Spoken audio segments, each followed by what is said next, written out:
Hello everybody, Talk here for at least one more Speed Duel video. I mean, I'll probably make more if Konami actually gives us news about things later, but there's not really a whole lot to talk about. My LGS doesn't play anymore, so I don't pay as much attention.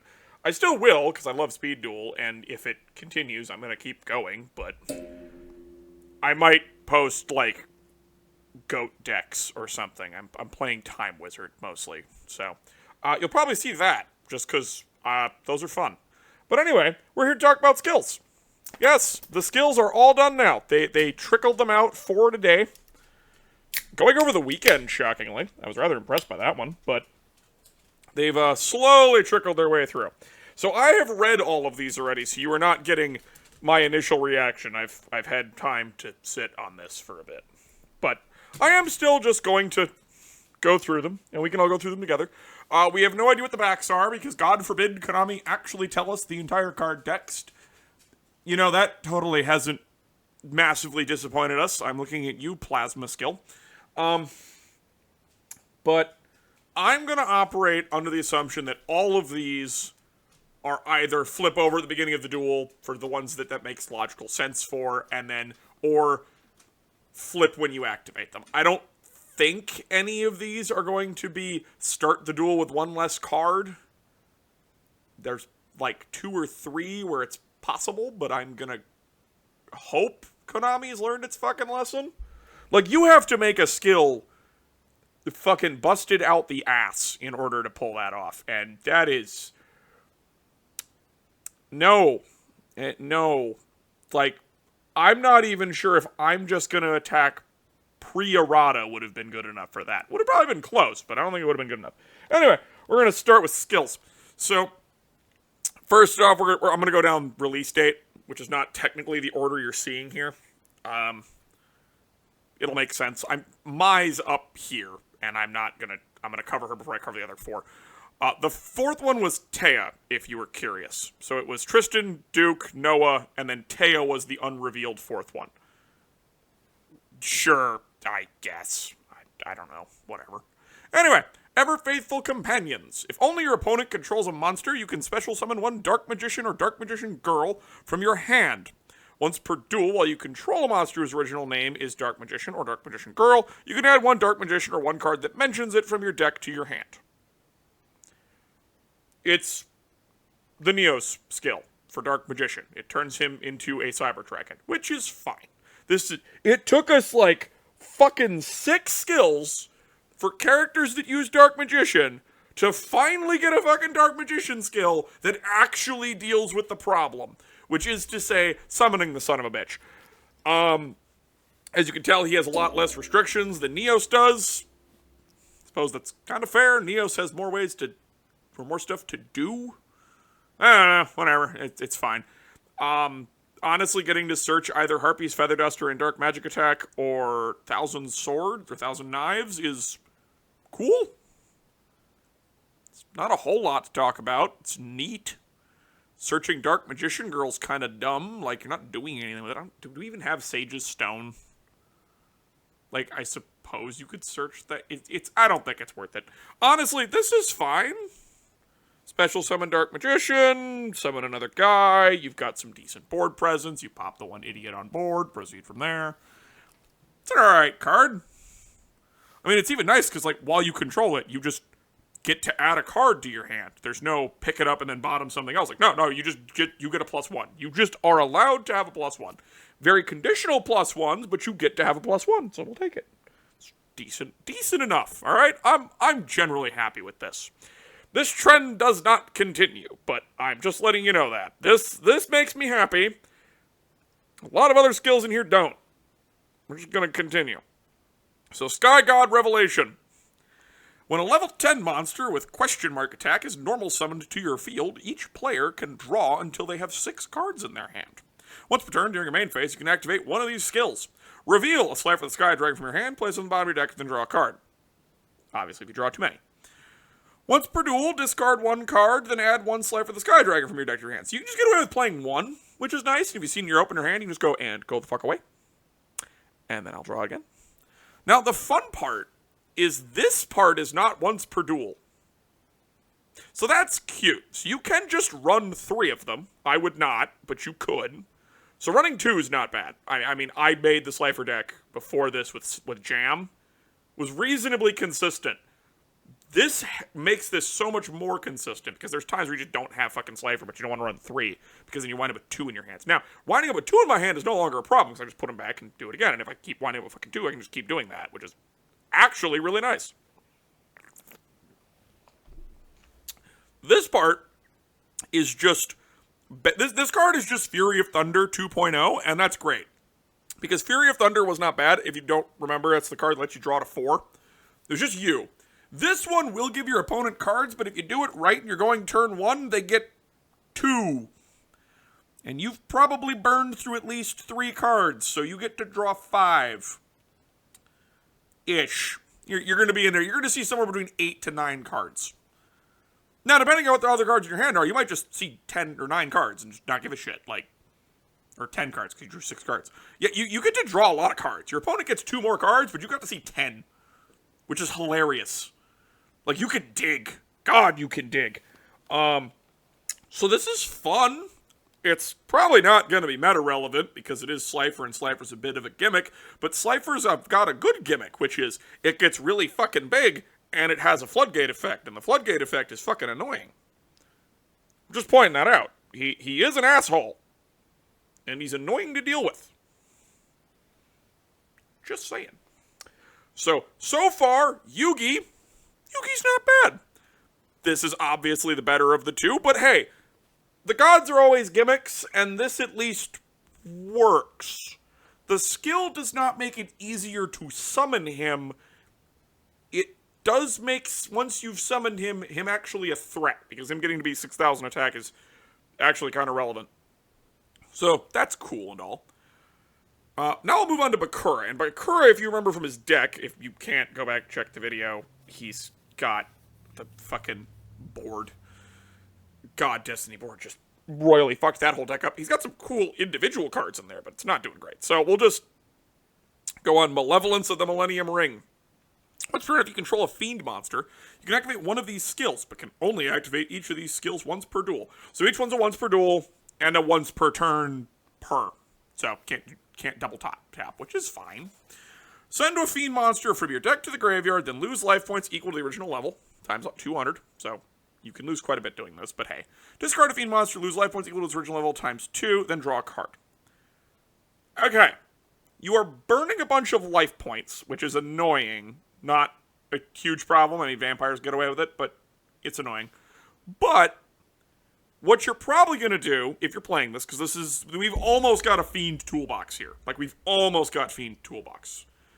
And with Monster Reborn at 3, because I don't think we're getting a ban list right away, so you get to enjoy that for a while at least. I don't even think they've hit anything straight out of a box. So we might actually get Monster Reborn at 3 forever, possibly. Who knows? So, anyway, tangent aside, what you do is you send Fiendish Rhino, so take your 6 from Fiendish Rhino, since it's level 3, and then Fiendish Rhino sends another Fiend. So you can send 2 things. You get to double Foolish for a skill, which is not bad. The hand swapping is annoying, because you're paying life points to... I mean, you're putting it in the graveyard, not putting it on the bottom of the deck, so you're not technically doing the same thing everyone else is doing, but it's still mildly annoying, because you're probably discarding big things like Necrofear or whatever. So that's irritating, but, I mean, whatever. It's the theme. This is an okay skill. It's got some stuff. Now, Garth, you're going like, well, this is sounding fine. Where are we going? Fear of the Dark's not great. Alright, so Fear of the Dark. Well, Dark Necrofear is face on your field Destiny board, and spirit messages you control are unaffected by your opponent's card effects. If a spirit message card would be placed on your field while with Destiny board, you could special summon it as a normal monster. And if you do, it's unaffected by card effects, except Destiny board, and cannot be targeted for attacks, but does not prevent your opponent from attacking you directly. Once per turn, you can reveal a spirit message card in your hand and place it on the bottom of your deck, then draw a card. Okay. This is half of the field spell, but the problem is Destiny board is taking your entire fucking board, except one spot, which is now taken by Dark Necrofear, which I don't know how you're getting on this board. outside of you open Foolish and Monster Reborn, chuck her into the grave, Monster Reborn her immediately, I think you can. I don't know if she requires the Fiend thing, otherwise you're kind of fucked. If it requires her actual special summoning condition, I can't remember offhand and I don't care enough to do it. Either way, you're not doing this immediately, and it's kind of a problem. So once she's up, you can't kill the damn thing. So that's good. The downside is that, well, she's not hard to kill. I mean, yes, she'll equip, and then if you've got spots left in your back row, you can...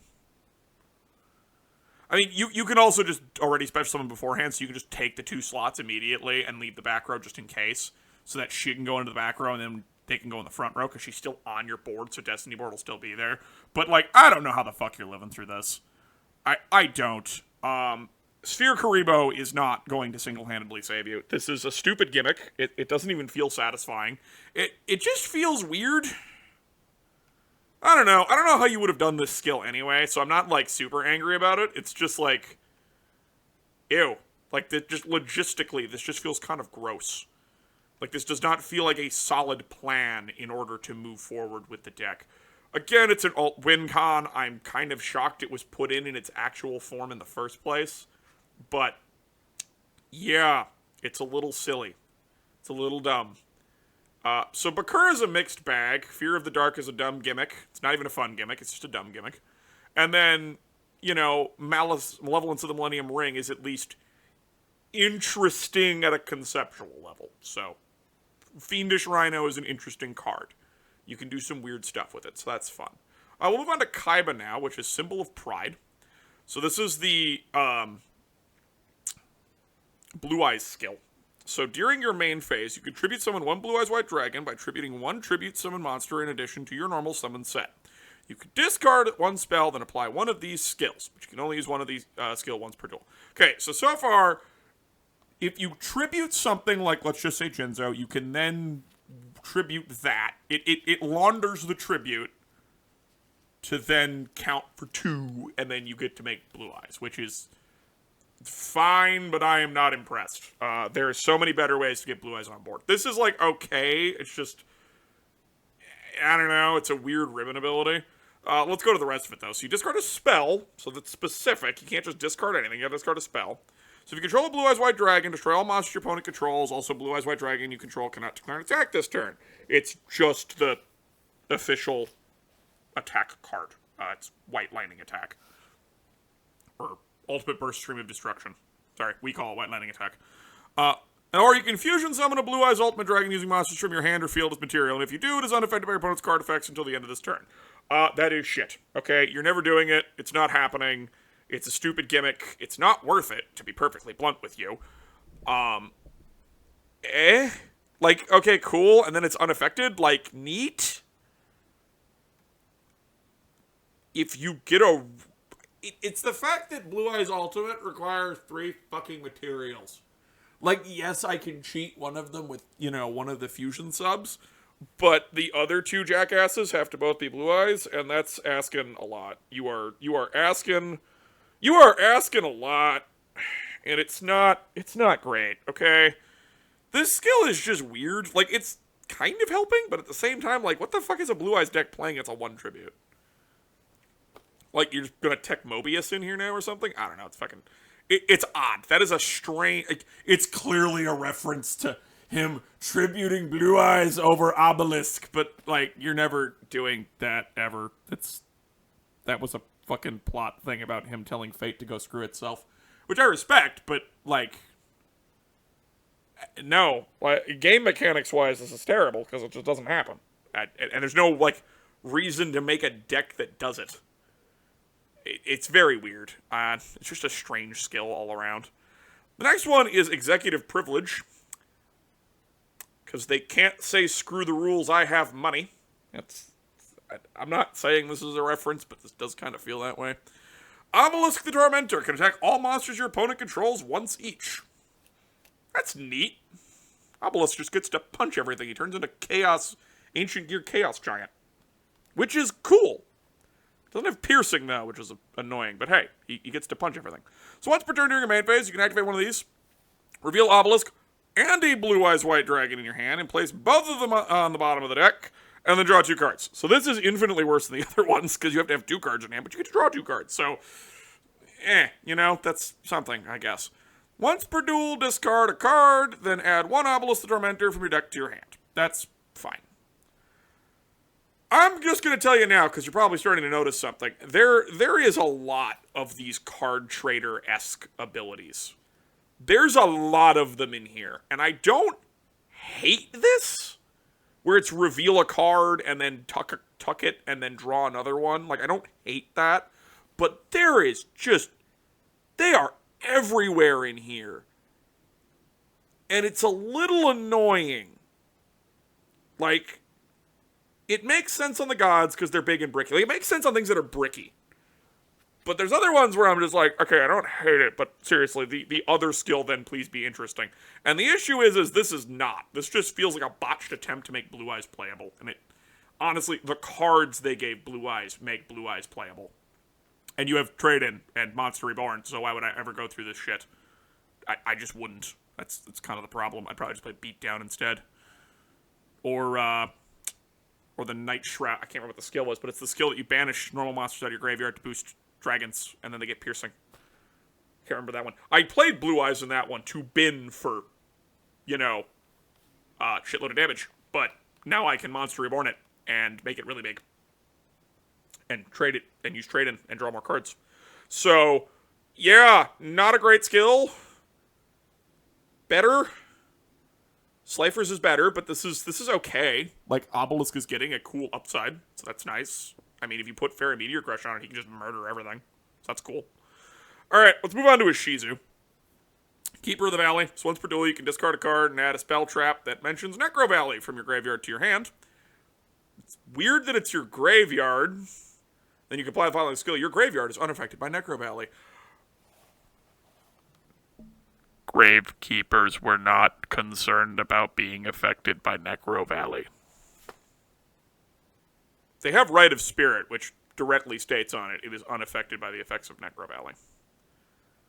So, like, the recycling is neat, so you can get Rite of Spirit back, and then this lets you, I don't fucking know, run Monster Reborn in a Gravekeeper deck. I don't know why, but you can. Like, it's just, no. It's just, no. I don't know. This skill feels just weird. Like, it just feels very strange.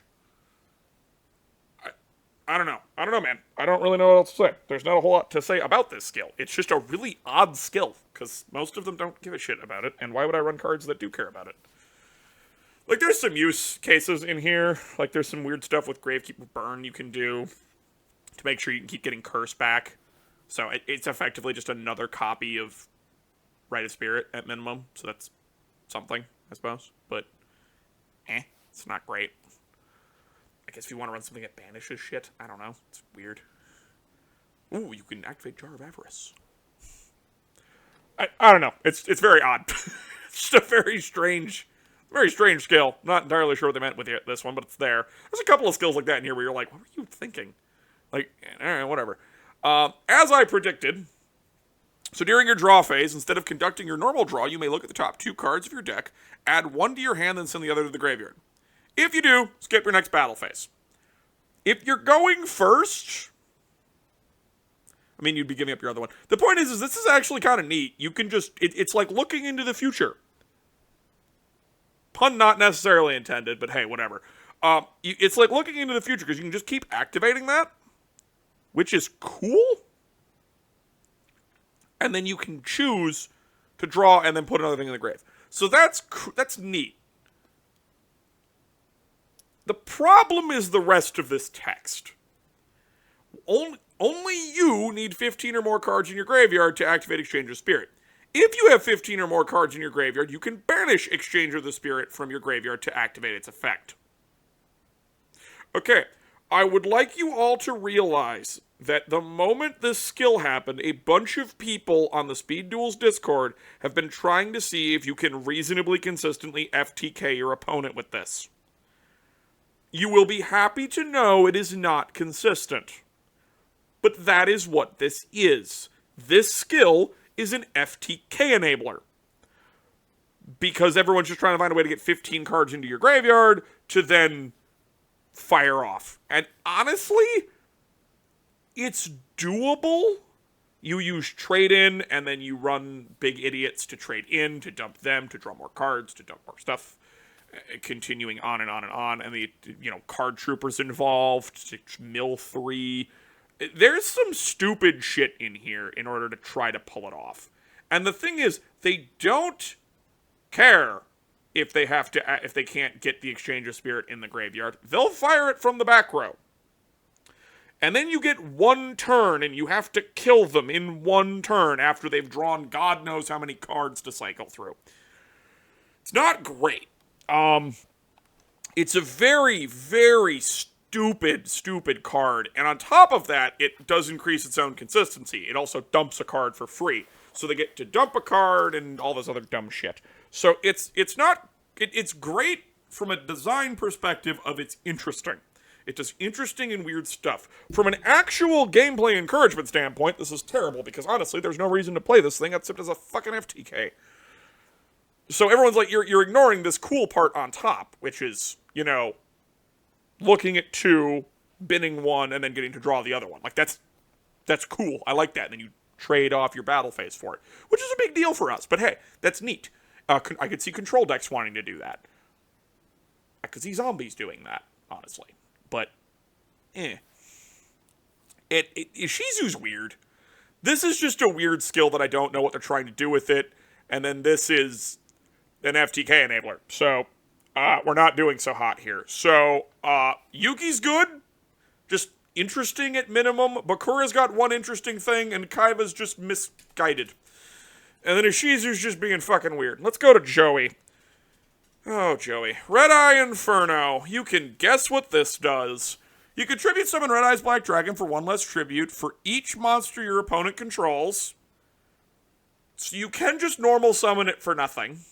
Which, that's an upside already. It's just a normal summon, though, so that's annoying.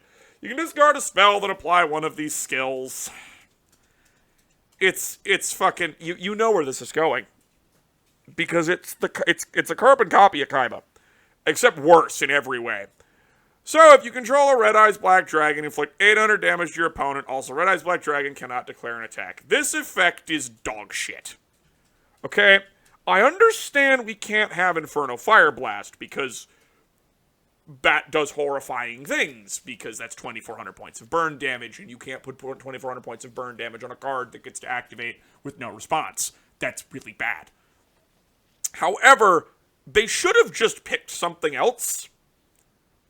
I mean just skip the burn thing entirely and just give, I understand it's supposed to be the attack card, but fuck that. Just pick something else. Just have him do something else. I don't care.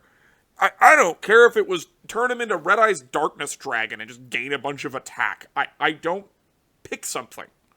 Anything else is better than this. Because inflicting 800 points of damage is dog shit, alright? It's just terrible.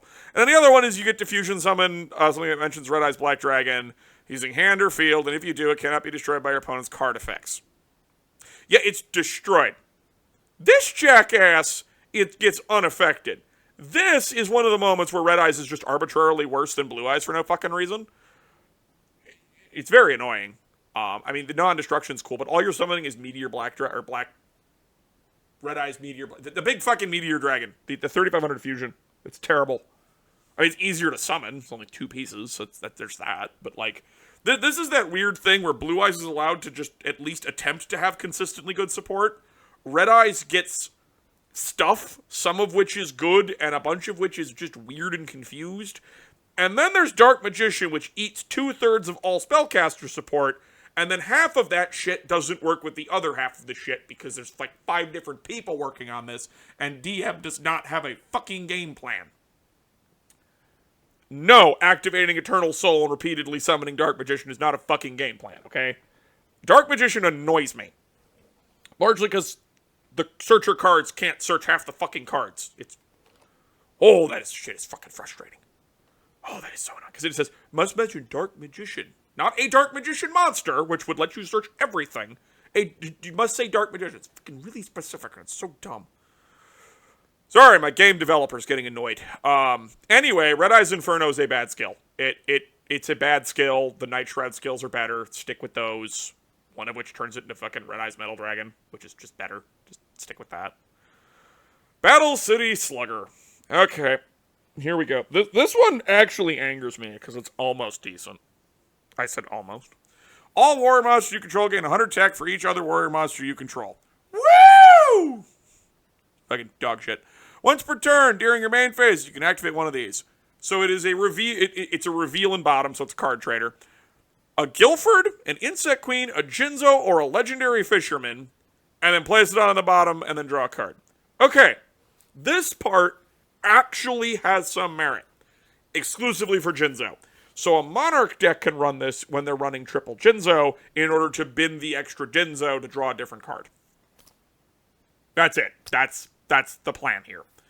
And the other one is once per duel, discard a card, then add a Guilford the Lightning from your deck to your hand. Then you can tribute summon a warrior monster in addition to your normal summon set. Okay, that is actually attempting to make Guilford more functional, and I like Guilford the Lightning. The problem is, you still need to have 3 jackasses on board in order to summon fucking Guilford, and good luck with that. Like, the only reason I was able to be reasonably consistent with Slifer in the Slifer deck is because the, I can't remember the name of the jam right now.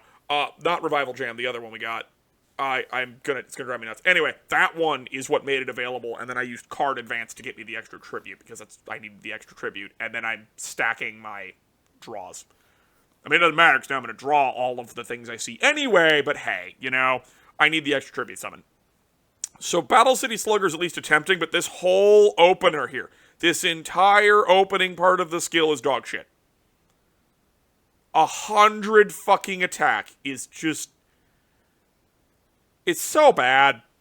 It's so fucking bad. Like, that could read just about anything else. Honestly, if it was 200, hilariously, that would actually amount to something, because then 2 warriors actually winds up in a reasonable amount. You know, it's just enough to actually fucking matter. Oh, the skill is so close to being, like, kind of functional. It's such a weird fucking spot. Also, just having Monster Reborn at 3 does such weird things. I mean, Guilford wants to be tributed with 3 things, and then he blows up all the monsters on the board, which is cool. But, like, God, I would have loved for just, you can tribute summon Guilford for 1 less, including his effect. I don't know how you'd word that, but, like, tribute summoning him for 1 less tribute, like, including for his effect, maybe. It's a skill, it doesn't have to be clean. Just, you have to be clear on the intention of the skill, because it doesn't actually necessarily follow proper card text. It really should. It'd help a lot of things. But, like, if you could do that, we'd be in a better spot. But as it is right now, meh. Alright, that's what I have to say about Joey. Joey is meh. This is terrible. This is theoretically useful. Okay, now we're moving on to Odeon. So Desert's Peril. Twice per tool you can apply the following skill. Flip all monsters you control face down and shuffle them in your main monster zone. Then you can change the battle position of 1 monster you control. This skill can only be used once per turn. Okay. This is weird because this doesn't trigger the Pac-Man monsters. Because they need to be flip summoned.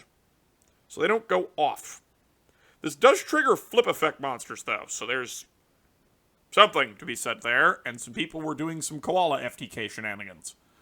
The answer is the Arcana skill, now you see them, is still better because you draw more cards and then have more odds of having access to Book of Moon and Book of Taiyu in order to flip Koala enough.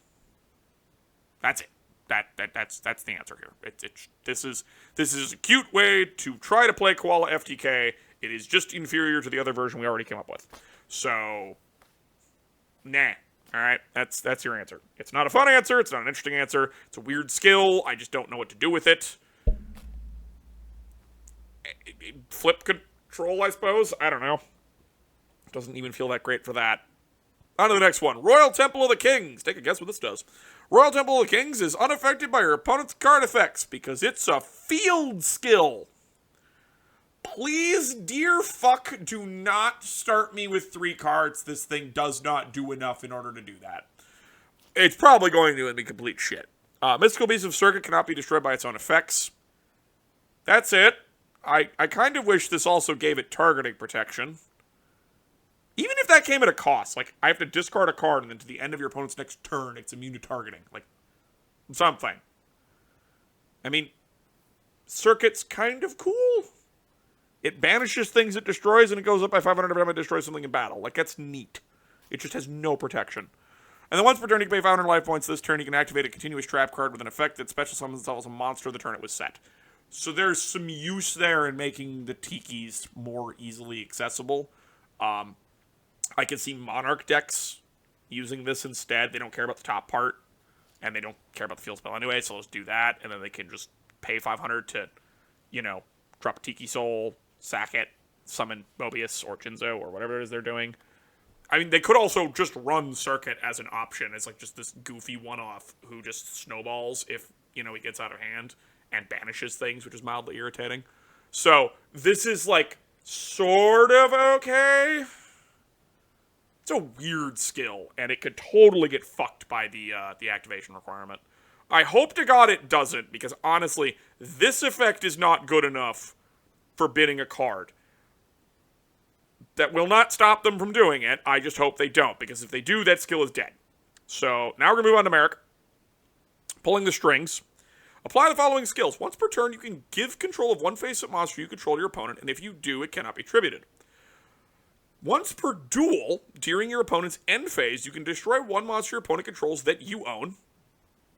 I should say that you owned, but whatever. And if you do,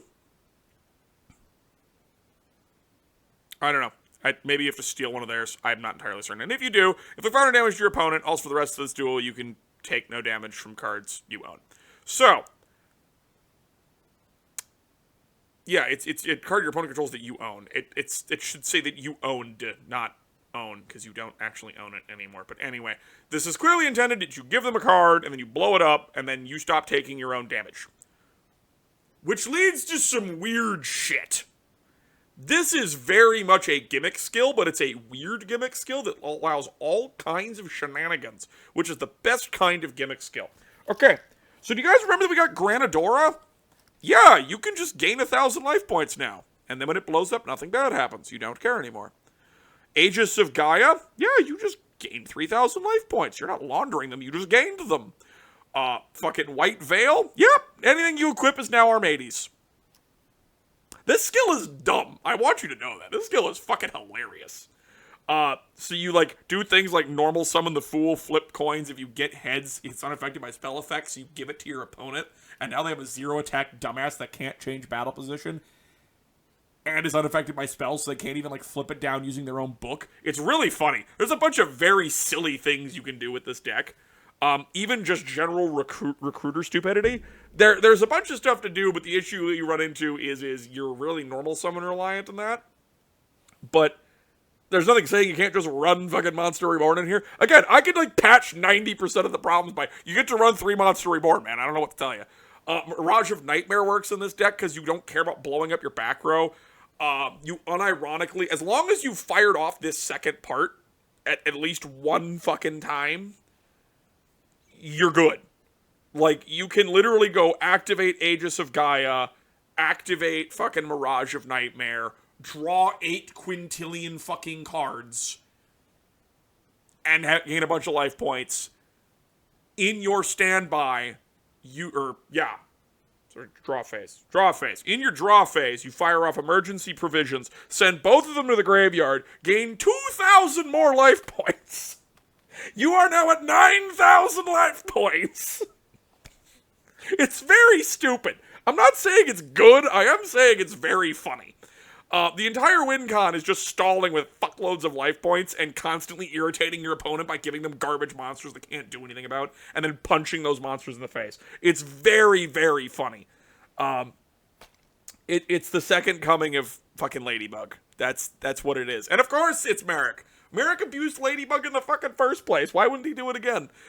This is the kind of stuff I like. This is a very weird, goofy skill, and I don't think it's going to ever matter meta-wise, but it's very interesting nonetheless, because you stop taking damage from your own cards, which is really weird and very interesting. It also lets you abuse the shit out of Lava Golem, which is just very unique as far as a deck gets to go. So there's fun things to do with this. This one I do enjoy. And now the Ra skill. Advent of Ra. When you tribute summon the Winged Dragon of Ra, its original attack and defense combine the original attack and defense of the monster attributed for its summon. Which is going to be garbage mostly, because, you know, again, it's Reactor Slime. God, I finally remember what its name is. Yet Reactor Slime makes tiny-ass tokens, and it's the easiest way to get 3 guys on board to summon for a God card. So, just saying. Now, granted, we do have the ball. I don't know how much the ball is going to help you, but you have the ball now, so there's that. And then we have Immortal Phoenix, which does some stuff, because Millennium Revelation helps. So, Ra has a pile of stuff to work with. It's just, Ra's not in a great spot. So it's got the card tray to reveal Ra, bottom it, draw a card. Once per duel, you can discard a card, then add Ra from your deck to your hand. This pile of things is very normal. Yeah, Ra's kind of in the worst position, because honestly, the attack thing's not an issue, because anytime you're doing anything with Ra, you're either doing shenanigans with the ball, or you are doing shit with Millennium Revelation, reviving it out of the graveyard, letting it blow up in the blowing it up with its own effect, spending 1,000 life points, getting Immortal Phoenix out of the grave with its own effect. Now you have a 4K Jackass. Just saying. There's, unless you're trying to do some Joker Knight bullshit, which I don't really know how you're doing that. I guess Joker's Knight being Queen's Knight, and then your normal summon King, get Jacks, and then Tribute, and it's fairly large, but that's not... It's not consistent. It's not consistent. Also, notice, Yugi does not have a skill for the fucking Poker Knights, which is just kind of a shame, to be honest. Merrick's weird. Like, the Ra skill has got something going on. Like, if you're playing Ra, you play the skill, just because of the searching and the unbricking of your hand thing. This is just funny. There's just a pile of funny, stupid shit to do. Now we're gonna get to Mai, who confuses me. I am just... It's weird, okay? So the skills, so far, are a mixed bag. Yugi's fine, Bakura's got one that's fine, Kaiba's a crapshoot, Ishizu's a weird mess, Joey is fucking disappointing as hell, Odeon is serviceable. About as nice as I can be. And Merrick has a cool gimmick, and then a weird god skill that's mediocre.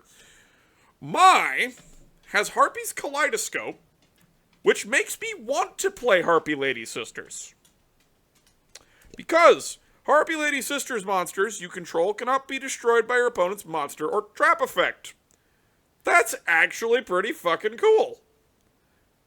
I mean, it's very specific. You're not immune to Hammer Shot or Fissure, but hey, that's fine. You are immune to Saku, Widespread, Survival's End, and a pile of other random crap, so that's nice. And then the random monster destruction is like, okay, there's a pile of stuff there that's useful. It's cool. And then it also gains the following effect, so we're following in that line. Once per turn during your main phase, you can place 2 Wind Wing Beast monsters from your graveyard on the bottom of your deck in any order, then target a monster your opponent controls return to the hand. Okay. Harpies are really good at dumping idiots on the board. Okay, Egotist is very accessible. They've got a ton of ways of just dumping idiots. I don't have a great way of getting them in the grave, but that is a compulse to get you your girls back to keep going, and you have varying ways of getting Egotist and whatnot. So Harpies can get into a really stupid grind game, where they can just keep dispensing the girls out of the deck, and honestly, running Sisters actually doesn't feel bad. I don't know, it's kind of weird. Like, it's just really weird that, like, the Sisters being an actual choice is kind of neat. I like this. It's not mind-blowing. It's probably not good enough, but it is interesting enough that it's worth building. On to her other skill. And this one's just, it's Tribal Unity. Don't confuse it for her other skill. I kind of did, because it feels very similar, but it's not. That one's hand shuffling stuff. This one is Harpy monsters are also treated as Amazonas monsters and vice versa, while they are on the field or in the graveyard. Once per duel, you can discard a monster to make one Harpy or Amazonas monster you control gain attack equal to level of discarded monster times 200. Okay, so you're going, oh, this sounds really neat. It's not. It's actually really fucking weird. So, the Harpies are the ones who benefit, because they get to do stuff like use Onslaught or benefit from Amazonas Queen's effect or other such things. The Amazonas get basically nothing, because most of the Harpy cards benefit either Harpy Lady specifically, not a Harpy card, Harpy Lady, or care about being a wind monster. It's not great. They benefit from the field spell. That's about it. Not a whole lot going on. Now, the upside is that the Amazonas can, if they want, play, Cyber Harpy Lady as an 1800 idiot, and then use it for more field swarming if they want. Again, the Harpies benefit way, way more from this, because they can run Onslaught now. Onslaught now can go in a Harpy deck, and you just hard draw it, and then it's just only working out of your hand. So that's something. I don't know how great it is, honestly, but hey, Harpies can run Onslaught now. That's cool. Because Hysteric Sign doesn't do anything, nor does Party. Neither one of those fucking does anything. Because they care about, like, the deck and Harpy Lady itself. It's very weird. It's very fucking strange. I don't really know how to feel about it. It's very odd. So Maya's okay. Tribal Unity is very confused. Because, like, what the fuck? I don't know. It's one of those skills that sounds good, and then you actually look at the card pool and go, this doesn't do a lot. It's very odd. It's very odd. Anyway, let's move on to the extras. We're going to move on to Tristan and Taya. Tristan, even the odds. During your main phase, you can add one card from your deck to your hand, then place one card from your hand on the bottom of the deck. You can only use it once per duel. This is Destiny draw, but not shit. So long as the activation requirement isn't stupid, this skill is nuts. Like most OTK decks that just need to search a piece are going to run this. It's very silly. It's very fucking silly. It's like, yeah, you can just... All those fucking Dark Gaia OTK decks, yeah, you can just do this instead. Like, go ahead. Just fucking go ahead. Put your extra Raviels back in the deck and go from there. This is very silly. I don't know if they will, because they actually want shit in the graveyard, but like, wow, there is some dumb stuff you can do with this, because you can just search wherever the fuck you want. That's kind of crazy. Taya's is interesting. Battle City Bestie. Apply the following skills. Again, don't know what the activation requirement is on this one, and that matters, but you take no battle damage during your turn. So crashing recruiters and stuff in is free now, and the Amazonas kind of cares, so you don't go taking damage from things. So that's kind of neat. And then once per turn during your end phase, if your opponent activated a card or effect this turn, draw a card. So if they Saku something, you get to draw a card. Or do anything else, I suppose. Like this is okay. There's some stuff you can do with this. My mind is not blown. I'm not wowed into the upteenth degree. I am intrigued. There's some interesting things to go around here. Let's go on to Duke. God, I hate see me rolling, really. Jesus. Okay. We could not come up with a better name. Anyway. Once per duel, you can add one card with an effect that requires a die roll from your deck to your hand, then place one card from your hand on the bottom of the deck. You don't have to reveal, which is neat. You can just search Orgoth. I guess. I'm just saying. It's an option.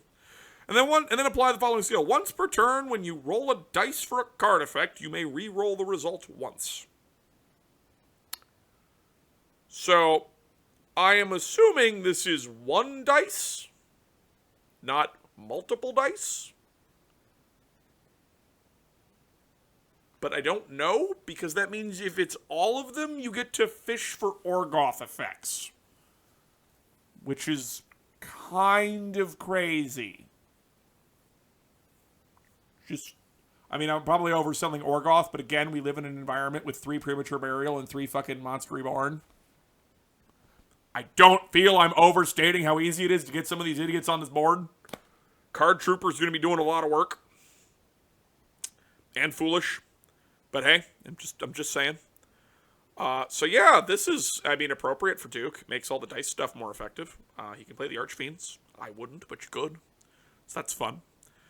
Noah, dude, he's got a small book. So once per duel, you can add Shinado, King of a Higher Plane, or Shinado's Arc from your deck to your hand, then place a card from your hand on the bottom of the deck. Great. Wonderful. We're just improving the consistency of the ritual. There is a downside. Once per turn, if you control, and then you apply the following skills after this one. So once per turn, if you control a level 5 or higher spirit monster, or Shinado, King of a Higher Plane, you can add a spirit monster from your graveyard to your hand. That's cool, but it requires me to be playing spirits in a Shinado deck, and I don't know why I would do that. Because honestly, there's no real reason. Like, Asura's Priest is okay. Odahime's very mediocre. I mean, I guess it's, like, kind of okay. It's not great. It's very mid. And then Hino Kagatsuchi is just not a good card. Why could it not be Lord Hebo? Or fucking Tsukiyomi? Why? Why could we not have better spirits? We almost did. Like, we almost did it. We could have had secret rare fucking Tsukiyomi, but nope. Can't be having that. And then finally, during your turn, when you normal summon a spirit monster with the same original name as a monster that was normal summoned during your previous turn, in addition to your normal summon... What the fuck? Okay, sorry, I read that wrong. You can normal summon one spirit monster with the same original name as a monster that was normal summoned during your previous turn, in addition to your normal summon. This is fine. So, like, we'll just use Odahime as the example. So I normal summoned Odahime last turn. She bounced back. I still get my normal summon, and then I also get to summon Odahime if I want. Which is okay. That actually makes Odahime a lot better, because then she'll put things in defense mode for you, and then Shinado can punch them. So that's something. It's not great, but it is something. So Noah's skill is okay? It's That's kind of how I feel about a lot of these skills. So Yugi was fine. Bakura's half okay. Bad. I'm going to be a little nicer to this one because it's a god spell, but They want you to play fucking Blue Eyes in the same deck, which is just dragging this one down. This is just misguided. FTK Enabler and Confused. Bad and bad. Worse.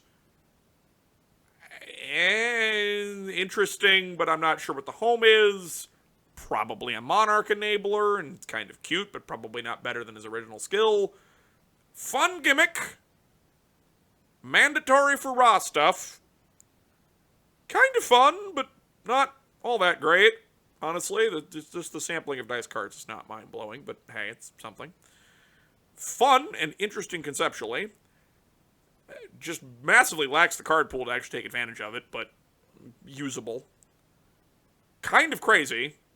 Interesting, about what I expected. If I'm being fair, a little better than I expected, to be honest.